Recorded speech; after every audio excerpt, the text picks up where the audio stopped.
We're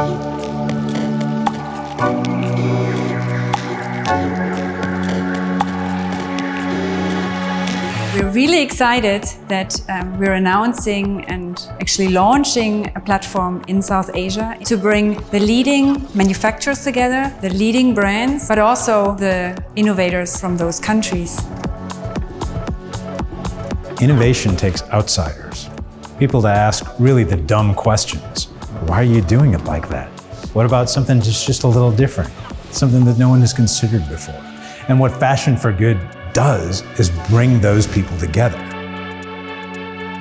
Fashion for Good gives me a platform where I can collaborate with these young minds who are disruptors in the space of sustainability.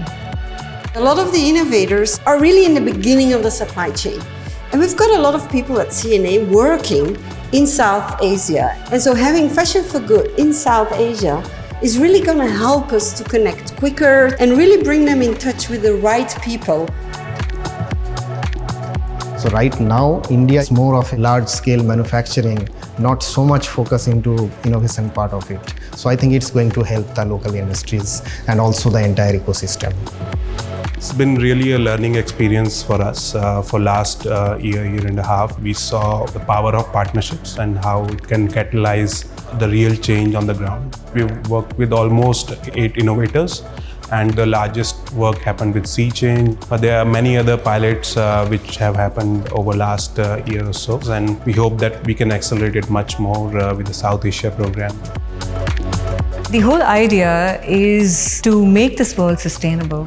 As a global leader in textiles, if I can lead the way in sustainability, there'll be a lot more will be following us.